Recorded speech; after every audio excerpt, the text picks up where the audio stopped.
inicialmente, eu vou mostrar para vocês sobre medidas de tendência central. Em geral, são medidas que a gente chama de medidas resumo. As medidas de tendência central são conhecidas por média, mediana e moda. Tá? A média, na verdade, é a soma de todas as observações dividido pelo número das observações. Ele tem uma grande vantagem, aritmeticamente é muito fácil de entender, todo mundo usa, todo mundo sabe usar, todo mundo entende. E, principalmente, utiliza todos os valores da amostra, todos os valores do conteúdo que você está analisando. A desvantagem é que ele é muito sensível a valores extremos. Eu vou mostrar já para vocês como isso funciona. Um exemplo é esse daqui.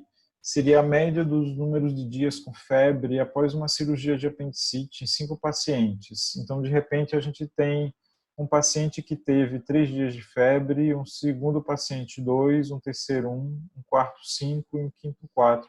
Se a gente somar todos o número de dias de febre de todos os 5 pacientes e dividir por 5, a gente vai ter uma média de 3 dias de febre para cada paciente. Tá? Aí eu tenho outro exemplo logo em seguida, em que vamos supor que em uma outra semana eu também tenha 5 pacientes com apendicite, só que um deles complicou e teve 18 dias de febre. Se a gente somar os 18 dias, os dois, o que teve 1, que teve 5, o que teve 4, e dividir por 5, a gente vai ter 6 dias em média. Então, só para vocês perceberem que numa amostra, se a gente tiver um número discrepante, um número um pouco maior que os demais, ele pode alterar bastante a média. Nesse caso, ele praticamente dobrou a média de dias de febre apenas pela presença desse paciente que teve 18 dias.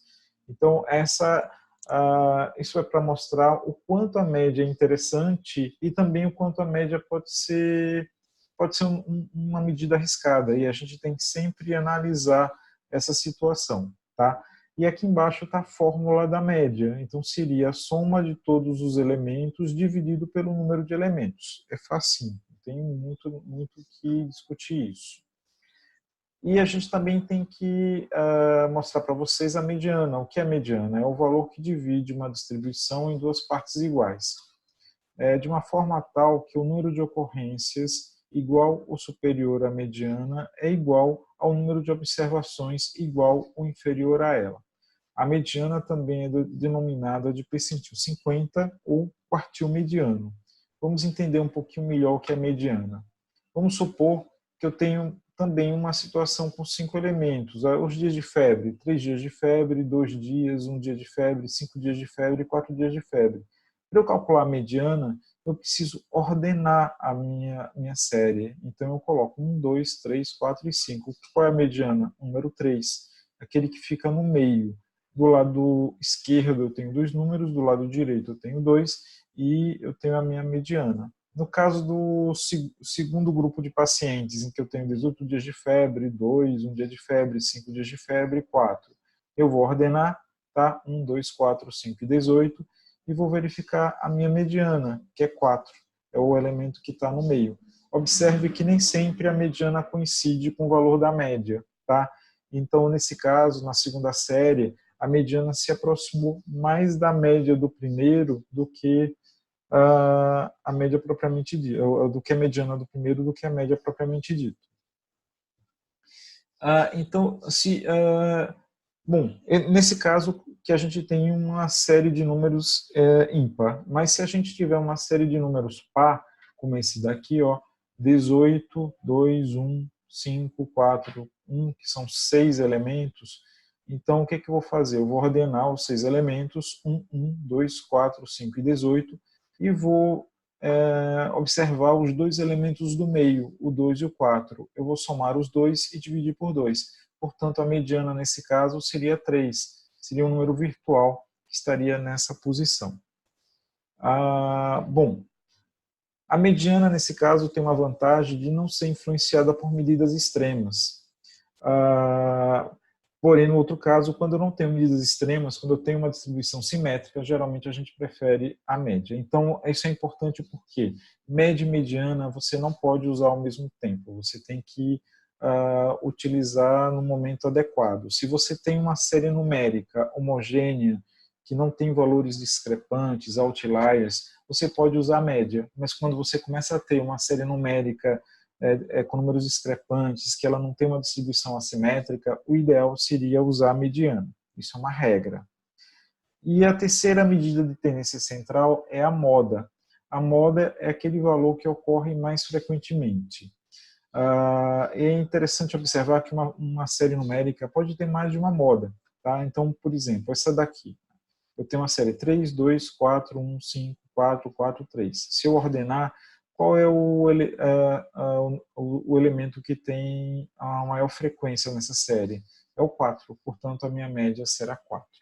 Então, gente, essas três medidas são medidas muito importantes que a gente usa. Principalmente a média faz parte da análise descritiva dos dados e frequentemente a gente utiliza ela. E a gente tem outro grupo de medidas, que a gente chama de medidas de dispersão. Então, as medidas de tendência central e as medidas de dispersão, elas são técnicas, são métodos que são frequentemente usados na análise descritiva dos dados. E para isso, a gente precisa entender um pouquinho o que é variância e o que é desvio padrão. Isso porque, em geral, usar média ou mesmo usar mediana não é suficiente para avaliar um conjunto de dados. Por exemplo, eu estou dando aqui 3 séries, a série de elementos X, a série Y e a série Z. A série X tem 10, 20, 30, 40, 50. A série Y, 10, 29, 30, 31, 50. A série Z, 28, 29, 30, 31, 32. São séries completamente diferentes, porém, elas têm média de 30 e mediana de 30. Então, se a gente analisar apenas por medidas de tendência central, a gente não consegue diferenciar essas 3 séries. E também moda de 30. É bem interessante isso. Portanto, a gente precisa utilizar uma outra medida, que são as medidas de dispersão, para entender melhor essa série numérica. Tá? Eu vou dar um exemplo eu vou usar esse exemplo para vocês para explicar o que é uma medida o que são as medidas de dispersão. Então, eu construí essa tabela aqui justamente para a gente entender melhor como se calcula a variância e o desvio padrão. Tá? Aqui eu tenho os meus valores, 10, 20, 30, 40, 50. 10, 20, 30, 40, 50. Então, como é que eu faço isso? Primeiro, eu uso a média. Eu avalio a distância entre cada valor e a média. Nesse caso, 10 e 30. A distância entre 10 e 30 seria 10 menos 30, ou seja, menos 20. 20 menos 30, menos 10. 30 menos 30, 0. 40 menos 30, mais 10. 50 menos 30, mais 20. Então, esses aqui são os desvios, isto é, a distância entre cada valor e a média. Se eu somar os desvios, o meu total acaba sendo 0. Então, o desvio não é uma medida interessante. Os matemáticos resolveram o problema, porque, teoricamente, cada desvio acaba eliminando o outro. Tá? Então, se você elevar os desvios ao quadrado, o que acontece? O menos 20 se torna mais 400. Então, eu resolvo o meu problema do negativo. Então, eu elevo o 20 ao quadrado 400, o 10 ao quadrado 100, 0 ao quadrado 0, 100 ao quadrado 100, ou 10 ao quadrado 100 e 20 ao quadrado 400. Quando eu somo todos os elementos, eu tenho um total de 1000, que é a soma dos quadrados dos desvios. Tá? Se eu tirar a média dessa soma do quadrado dos desvios, isto é, dividir 100 pelos 5 elementos, eu vou obter 200. Essa é a minha variância.